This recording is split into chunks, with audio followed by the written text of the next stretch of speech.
have a sip of tea before we start. I always get very dry mouth, if you know what I mean. Funny thing, I actually work at my day job is I'm a recording engineer at a recording studio that specializes in dialogue recording. So lots of tea. It's definitely changes the quality of the recording. Is that like dialogue recordings in terms of films and stuff, or like podcasts, or? Yeah, a lot of like cartoons. So, it used to be like half of it used to be live action ADR. So that's like when like a live action TV show or film gets. Overdubbed. Yeah, stuff like that. Or if the producers want to add a line or like change someone's name or something like that, then that was our industry. But live action is not. There hasn't been that much production happening in the last 6 months. So a lot of it right now is TV animation, film animation, voiceovers, which is a lot of fun. It's definitely kept me sane throughout quarantine. Like it's like a nice once I'm at my day job and I get like a stack of scripts for like kids cartoons and I'm like working with actors and stuff like that, all virtually obviously. Yeah, it's good to know that with everything happening I can still contribute to making kids laugh and stuff like that. Have there been a lot more Yeah. like animated productions starting up? Like, as you've noticed, the kind of live action stuff kind of tail off a little bit with the quarantine. Has that been replaced by more animated things? Yeah, it depends on the studio and like, it's not like we have like a completely flat balance of clients to begin with. This I'm just like a tiny cog in a giant machine of production, so I get maybe like a tiny drip of information at the end. But yeah, definitely, people are trying to make it work, and animation is relatively easier to do in isolation because all the actors get recorded separately, anyways.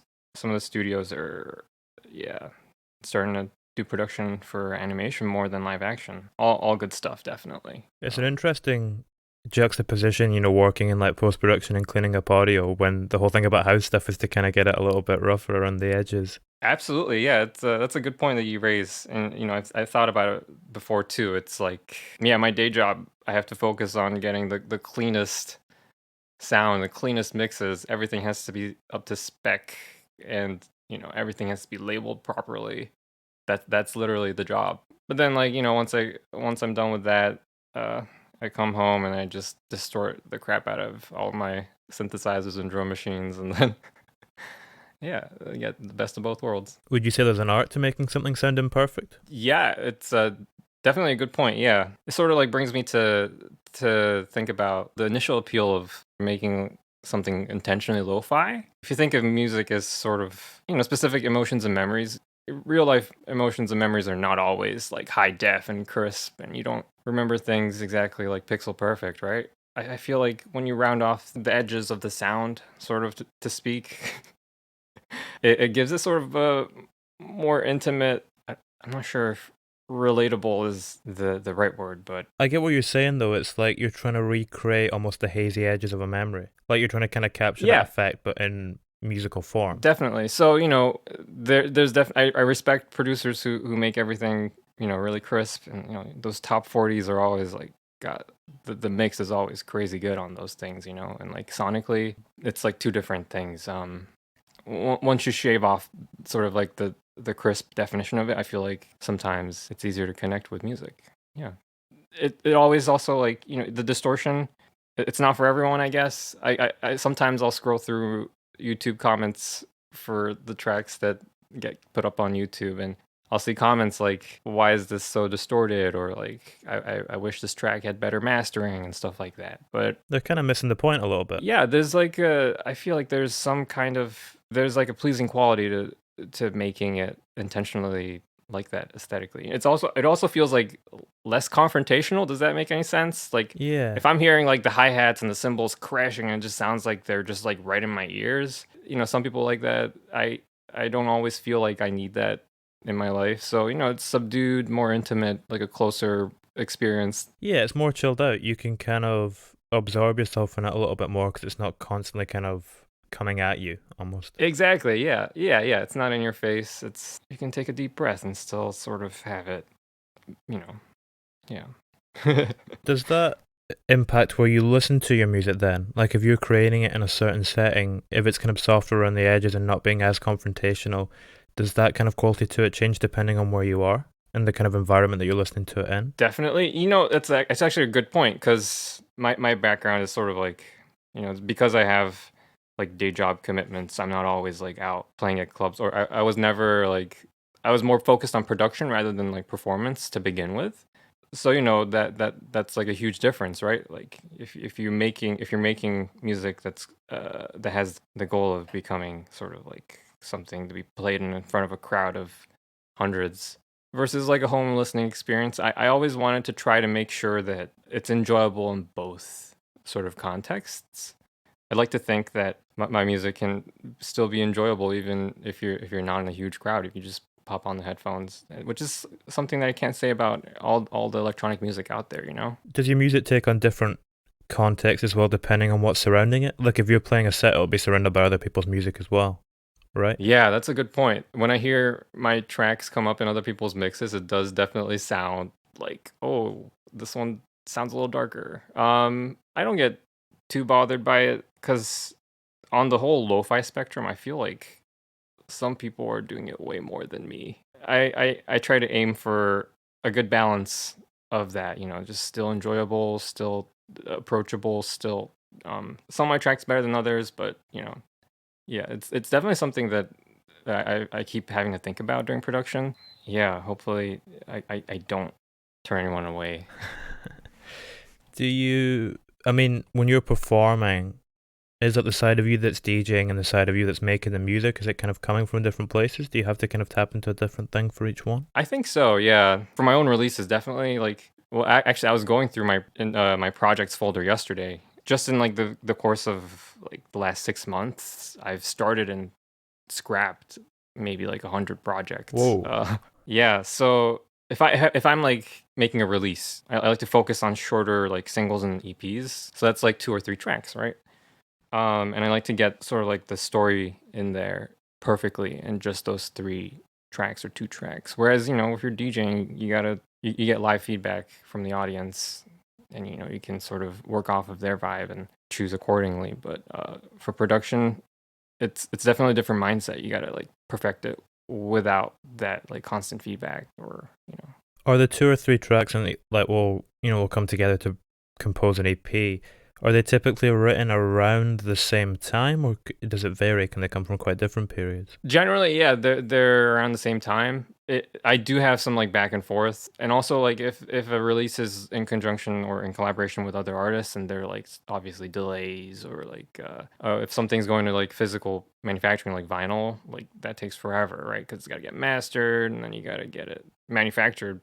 There's always delays with that, so sometimes yeah, there's like overlaps and backs and forth if you look at the releases like left to right. But yeah, generally, if I feel like something's not the same style anymore, I'll definitely, I won't try to cram 2 things that are completely different into one release. Definitely. Is it always quite apparent which tracks should go together? Sometimes it's hard. Yeah, definitely, it's not always clear. Sometimes you gotta take a step back. There have been tracks where I've worked on.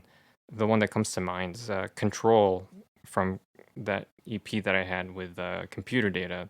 There was a time when I was so focused on trying to make that track work that I lost sight of like the overall picture of the whole project. So I had to take a break from it and then come back to it, and that kind of thing is always helpful. Does that come back to the idea as well about leaving things a little bit rough around the edges? Was that you? Were you overworking it, or what wasn't working? How did you kind of lose sight of it? I think it was just like the overall flow. The mix.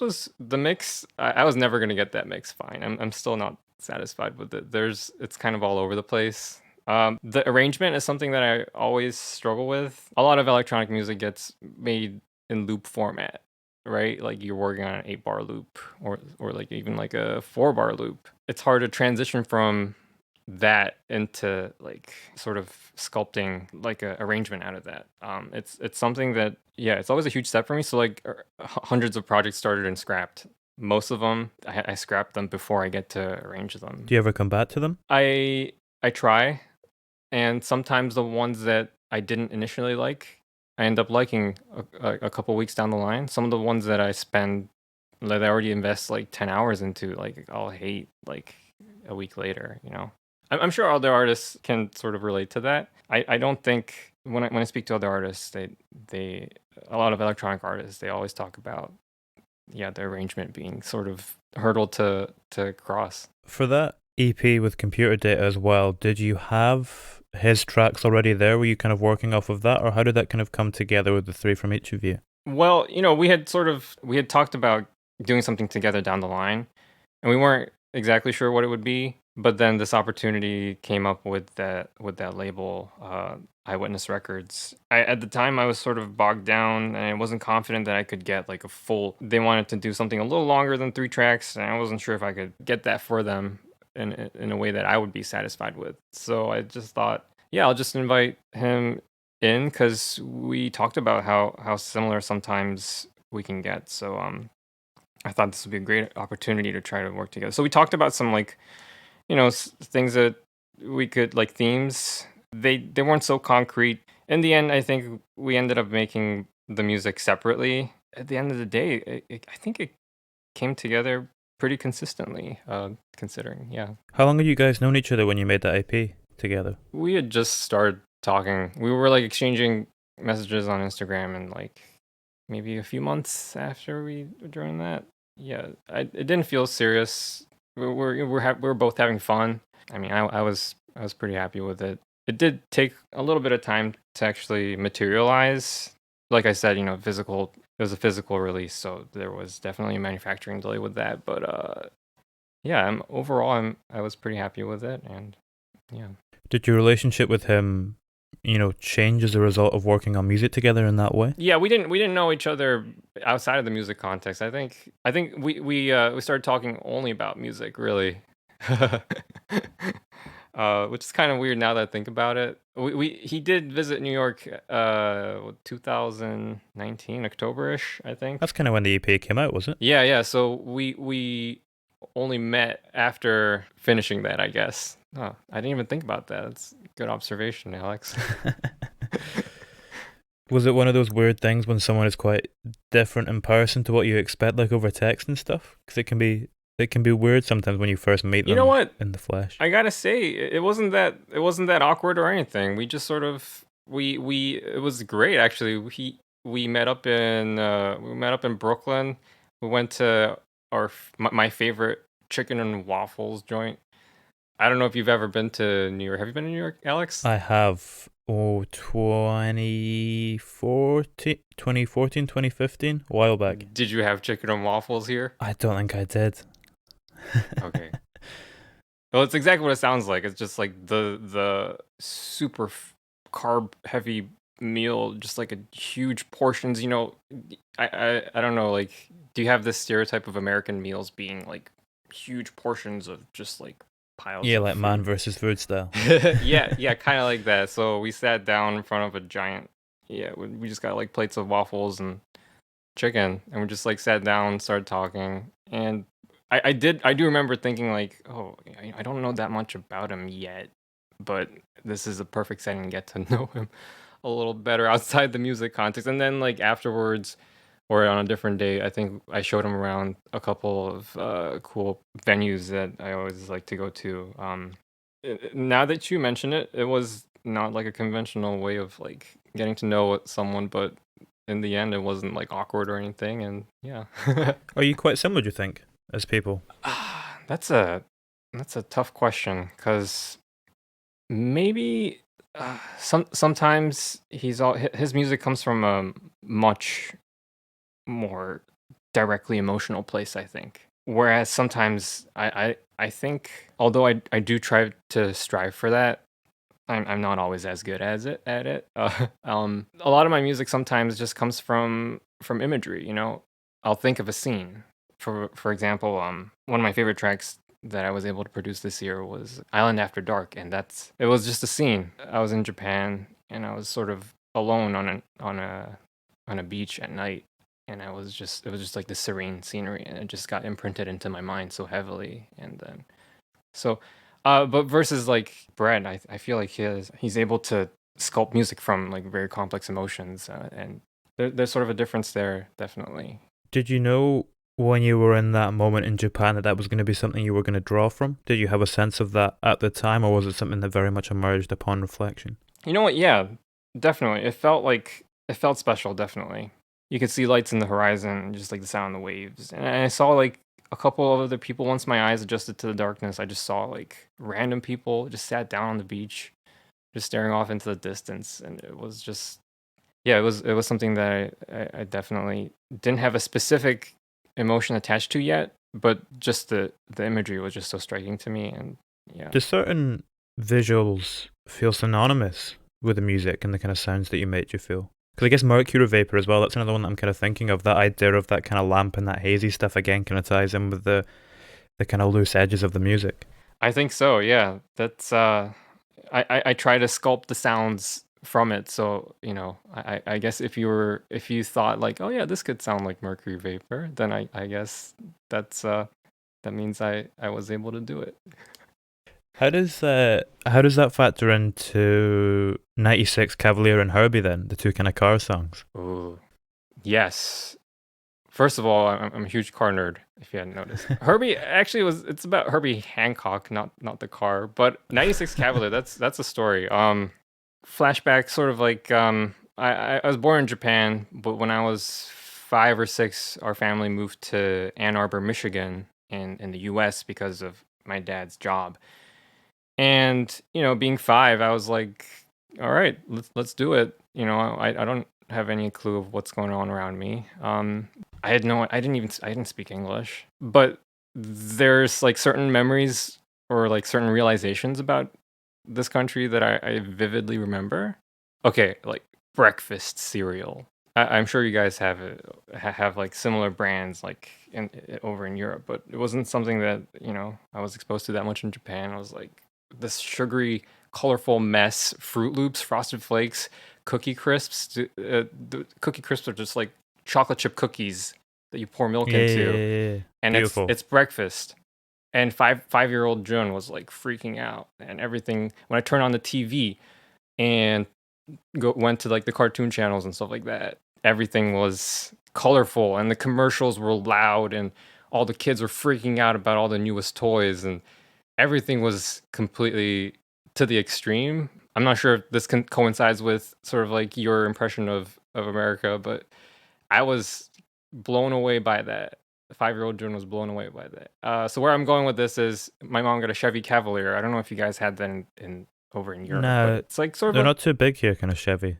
It's a bit more of a, yeah, it's yeah, an I American get it. car I brand, yeah. mean, yeah. So the Chevy Cavalier it was like a very completely plasticky interior, just like not a very reliable car. But my mom got sort of like a top spec version. She had it was like a 2.4 liter engine, 5 speed manual.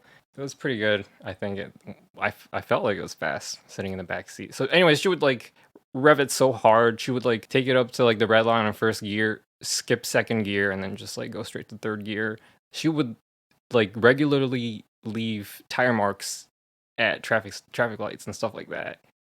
And this was Michigan, so it would snow, and she would like she would pull like sick handbrake turns and stuff like that. That was me figuring out what America was at the age of like 5 and 6 and stuff like that. So just combining that kind of thing with like the colorfulness of TV and the sugariness of cereal, I think I got that sort of vibe in my head.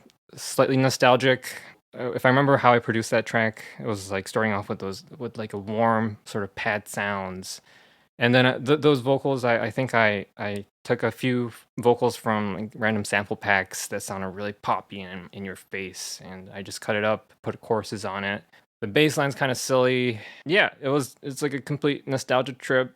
I don't know if the America we live in today is exactly that, or I don't even know if that America was real back then, but like that was what was kind of going through my head when I was producing it. How do those early memories that you have of America compare to your kind of first images of Japan? Do you have memories from Japan when you were kind of 5 and prior? Honestly, it's very very faint. So I actually ended up moving around quite a bit. So like I said, I was born in Japan, but when I was 5 or 6, I moved to the U.S. And then after 5 years in Michigan, our family moved back to Japan for a year and a bit, and then we moved to the UK. We were in Rugby in near Coventry Oh yeah. for 3 or 4 years, and then yeah, this is all because my dad would just get relocated What did your dad with do, his if you job, don't and mind me asking? he was an automotive engineer. Is that where your love for cars comes from? Yeah, and it's how I connected with him. We would just talk about cars, talk about like yeah, racing and stuff like that, and it's sort of like the only thing we used to talk about. Like, it sounds now that I'm talking about it, it sounds kind of sad. We talk about other things now, but some of my most memorable childhood memories with him are like car related. I think it's nice to have something you can bond over, though. Like if you think about it, some people have films that they kind of speak a lot about with their father, or music. Sometimes you had cars. Actually, yeah, he was into my dad was into synthesizers. I didn't know until I started getting into synthesizers, but he experienced bubble economy Japan. It was like when Japan was booming, and the way he described it to me is like he bought his first computer and then he didn't know what he wanted to do with it. So he just like read up on what he could do with it, and he saw, oh, you can interface it with synthesizers and make music. And so he bought Korg M1. He bought a bunch of little modules. I forgot the names of them, but Were these in the house growing up? they were in his office the whole time, and So you had no idea. he didn't let me touch them. This sounds terrible, I know, but he was also like a huge guitar collector as well. Not huge, but he had like 5 or 6 just sort of like displayed at any given time. And we didn't directly talk about music that much. In the end, I ended up circling towards a similar circle of interest. He never really made music or released it, not that I know of. I mean, that was not his. I don't think that was his forte. I mean, When you were growing up, and you're living in all these places, does each one have quite a kind of distinct musical personality to it? Does each town have quite a distinct kind of culture that was different to the last? yes, absolutely. I went through a bunch of musical phases. I'm sure we all do, and yeah, I'm comfortable talking about them for the most part. I don't know if you know this about the U.S., but electronic music is not that as widely accepted in the U.S. as it is in Europe. Any kind of electronic music gets painted as quote unquote techno here. Why do you think that is? Why is that culturally kind of occurring? This country has its own sort of musical culture. I'm not talking about the coasts and the cities. That's more European, I guess. But if you go to like Middle America, a lot of it is like country on the radio. I feel you. Okay. So coming from that, it's understandable. You hear like a 909 hi hat or like any kind of non-guitar / banjo instrument, and you think, oh, electronic technology, techno. So when I moved to going back to so when I moved to the UK and I heard there was quite a bit of like house music on the radio, just and that's popular. In what year was that? It must have been like 2000, early 2000s. Yeah, the kind of end of the 90s house scene, kind of just bleeding in a little bit. Yeah, and it was something I'd never heard before, actually, to be honest. Oh my goodness, yeah. One of the first electronic music acts that I really got into was The Prodigy. Oh, nice. Yeah, it was like unthinkable way back if I was like living in Michigan. Yeah, it was wild. But then I sort of had like a weird phase where I said like I want to pick up a guitar. So like throughout middle school, I was like sneaking into my dad's room, like leaving fingerprints all over his guitars, and I never took lessons, but I played the cello. I was the Asian kid playing the cello. So I just thought like, okay, this is similar enough. Cello's like vertical. I just turn it sideways, and there you go. It's guitar skills, automatic. At that time, yeah. So when I was living in the UK, I was like getting exposed to the Prodigy, and like I remember like even being impressed with like the Moby stuff.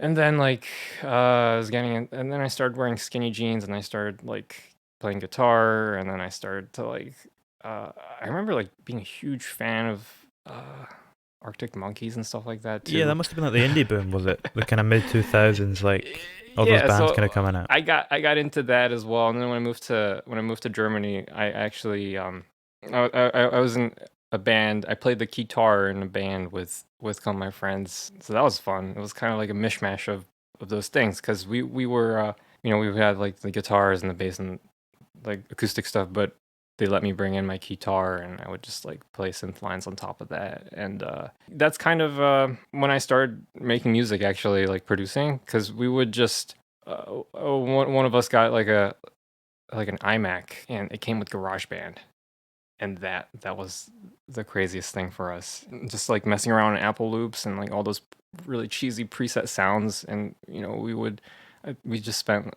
a couple of summers just messing around, just making terrible sounds, and here we are today. Were there any other kind of moments like that growing up? You're speaking there about getting the iMac with GarageBand on it. Were there any other moments that were really kind of pivotal in your musical development in a similar way? I feel like none of these changes were instantaneous. It was like a gradual shift all every time. So it's kind of hazy. And even during the course of when I started doing, like, during the course of Monolithic, I think my style has changed quite a bit, but it's never an instant, like, one day the next day kind of change. It's like sort of a gradual, okay, we're getting a few more electric pianos in, or oh cool, we're using more and more breakbeats, but not like, instant changes. So it's all a blur. It's all a blur, long story short. How long does it usually take you to notice a kind of period of change occurring? Does it have to be a little bit of space between it for you to notice it happening, or? I think it's hard to notice that kind of change happening as it's happening. It's something that definitely that I find out after the fact and down the line. Have you ever had a recurring dream? I was checking out your little playlist that you put up every week prior Thank to you. this. Yes and no. That kind of like goes back to my first release as Monolithic, Reset Dream. It goes into that lo-fi vibe, and there's something dreamy about it, right? Nothing is crisp and in your face. Everything is sort of like a hazy and an ambiguous kind of thing. Yeah, so the reason why I called that playlist Recurring Dreams is just like a throwback to that first record, where I realized like this is a cool style that I think I'm gonna try to like really focus on. That playlist, by the way, if you don't mind me talking about it, is something that I've had a lot of fun curating. I wasn't really thinking too hard about like where it was gonna go. I think it was like the beginning of the year that I started this, 2020, like January. I'm kind of like, I'm not very good with crate digging. Finding new music is always sort of like a weird process for me. Sometimes I'll go like 2 or 3 months without finding a single new song that I like really click with. But then a week will come along where I'll just fill up my Bandcamp shopping cart, with like hundreds of releases that I find. It's like, oh my God, there's so much good music out there. So I kind of wanted to smooth that out and say like I have to be discovering music on a more regular basis, because it's important for me to listen to more music. That's it. That's all there was to it. So I wasn't expecting to get too much of a following on it. I just thought like, okay, this is like a good way to sort of discipline myself to do it. It really warmed my heart when I hit that like 100 followers mark. I was like, it's interesting that people are interested in what I'm listening to. Yeah, this is 560 right now. So yeah, it started out as something that I wasn't going to focus on, but then throughout quarantine and stuff like that, I was like, okay, I feel like I now have a commitment to myself and to these 500 people. I have to find new music. It really helps my soul. Like when I hear something that, really clicks with me, it's great. There's nothing that makes me happier than like finding good music out there. It's interesting as well, what you were saying there about it tying back into the first release Dream, and like what we've been speaking about with that idea of memory and kind of these hazy textures. Is that what ties into a lot of the artworks kind of being set at dusk as well? That kind of period between light and dark? The pictures, wow, that's a great observation. I didn't even know that about myself. Wow, great questions all around. The pictures, it's something that I've been sort of like, I've been getting into like film photography, or I had been getting into it just when I was like starting out with Monolithic, and I think it sort of matched the aesthetic of what I was going for. Just taking grainy photos at night, and it just fit the image well. So yeah, that explains the artwork. It was not something that it just worked out. It just worked out when I put the images to the tracks. So those are photos that you've taken yourself? Mostly, actually, yeah. All of them except for one or two, I think. Yeah. Are you more inspired by like? I mean, the photographs are typically quite urban settings, kind of cityscapes and stuff. Yeah, to an extent. Yeah, Are you more inspired by like urban life or the kind of natural world? I'm just thinking with the Planet EP as well, where it's kind of taking a little bit of influence from that that's use on the true. beach, Yeah, really, yeah. that natural environment. And yeah, definitely. Both inspire me pretty heavily, I think. I've been in New York for maybe like 6 years, 5 or 6 years now, and before that, I was in Tokyo. City life is city life, but New York is inspirational in its own way. I think there's just so much energy here. Everyone's hustle game is so strong. Everyone I meet here works so hard and has such like a unique vision of what they want to do and where they want to go, what they want to be, stuff like that. And it inspires me to work harder and to work towards my own goals. So just thinking, yeah, like going back to your question, the urban environment inspires me heavily, and New York, the people of New York inspire me heavily. Planet EP, yeah, definitely a good point. It's slightly off of that trail. Yeah, it was Planet EP was I guess like a bounce back or bouncing away from that to the other side. It was like a moment in my life where I felt like I had a huge appreciation for planet Earth. That's as simple as that. It's something that I think about every now and then. Like I have a huge appreciation for the sun, for example. It gives us all of our energy. It gives us everything that we do. Like even burning a fossil fuel goes back to the sunlight from hundreds of millions of years ago. And I'm not saying like I worship the sun. That's not how I would word it. But I every now and then I'll say like, oh, we exist because of that. And I don't want to call it religious, and I don't like talk about it as though I need to like spread this. But sometimes I'll feel appreciation for it.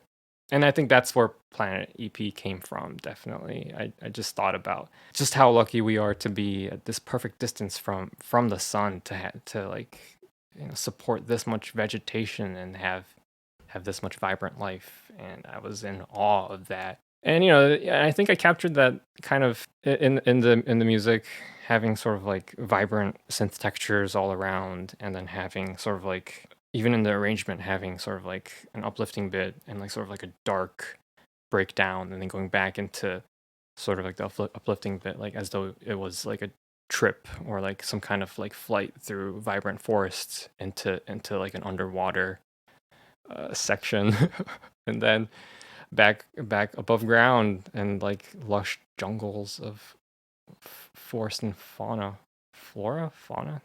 Does it give you a sense of everything being connected then? Like what you were saying there about the sun, is that partly where that kind of love for it's coming from? Connected how? Just everything, like the fact that we're connected to the earth and the animals and everything's kind of as a result of this one thing in the sky.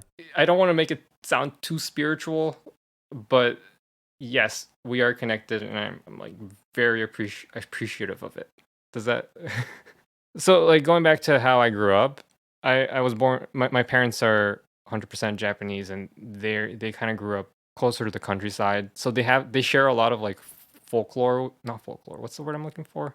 Like Yeah, stories and stuff, tales. yeah, that are like very value oriented. So for example, it's now that I think about it, it's very typical. So I remember like he saw me gently throw my iPod onto my bed, and he said, "How dare you do that?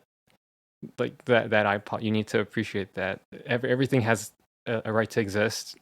Everything almost has a soul." It's kind of like that's kind of like I think how they were raised maybe, and it kind of checks out with sort of like the Shintoism that's spread through Japan. It's like everything has a life, everything has a soul, and you gotta respect and appreciate.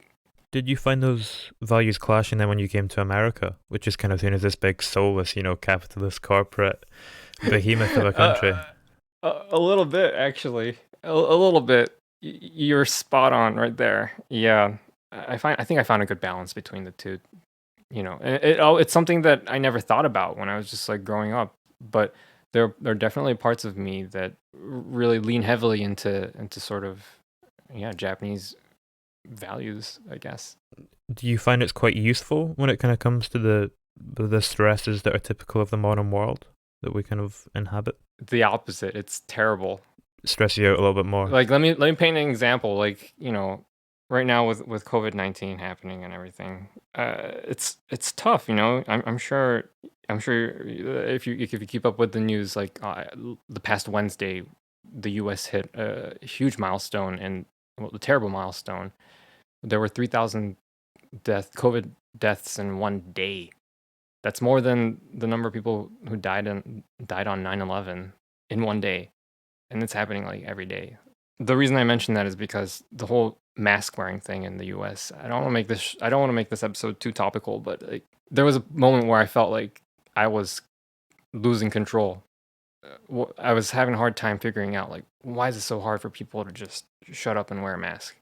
It's not that hard. I do it all day, every day, because I have an in-person job, so 9 to 5, masked up on and also on the commute. Hard. I don't feel like it's such a hard thing for me to do. And so when I on my commutes, I would see police officers without their masks, and it was like completely ridiculous to me. So that really stressed me out. But then because that's kind of who I am. I'm a control freak. So that really helped me sort of discover something that I needed to learn how to do, and that's like sort of like compartmentalizing what I can control, and then what I can't control. I'm not going to go around telling everyone who's not wearing a mask to wear a mask. That's completely impossible. That's as maddening and as heartbreaking as it is. Me stressing out over it does not contribute to any kind of change in that. So I think there was a moment where I just had to sort of calm down and take a deep breath and say like I have to figure out what I can control and help out in that way. So whether that's like donating to organizations that I think will has organizations that have the means to change the world in better ways and stuff like that, not directly by me yelling at people. Does music help for you on a personal level when you're in situations like that? Because that's something when you're creating it, you have complete control over it. Can it kind of help to counteract it and balance it out a little bit for you internally? Yes, I think you understand me very well now, Alex. Making music for me it's like a safe space for me. If you think about it, if you open any of my project files, you'll instantly see it. I have like hundreds of lanes of automation, so like micro adjustments to volume levels and all of the elements throughout the track, and I have complete control over it. Versus if I were like working in a band, I wouldn't have control over what the drummer is doing or stuff like that. But when I'm making music, I have complete control over it. If I want, you know, if I want the kick drum or if I want the clap to happen like half a beat like later than I needed to, it's just like 3 clicks. It's complete control for me, and it's something that I find gratifying. Yeah, absolutely. Was that something you noticed emerging quite early on? Like, did you struggle with not being fully in control when you were playing in that band in Germany as you were kind of growing up? No, at that point I didn't have that much of an issue with that because at that point I didn't have that much of an issue with that, but it's something that I just feel, once I sit down in front of my workstation and I have everything within my reach and I can just sort of stream of consciousness sort of figure out a way to put my thoughts down onto paper and have complete control over it. It was just it's not like something that came out of uh, feeling frustration from working with other people, but it's something that I definitely couldn't live without at this point. We were speaking earlier as well about how, both yourself and computer data, your music is spawned as a result of kind of tapping into these emotions, these kind of quite intense and often kind of intricate and complex emotions. Was there a moment for you when you realized that those emotions were worth taking seriously and expressing in music? That's another great question. Absolutely. I think that was one of the realizations that I think was important to me to sort of like make the kind of music that I make right now. Way back when I was starting out with production, I was focusing more on the gear. It was now that I think about it, it was not so intimate because I would be comparing which compressor should I use, or like which audio interface is going to give me the clearest output for my headphones, or should I be using this digital thing or the analog version of it? That kind of decision was sort of the driving force between like my production curiosities.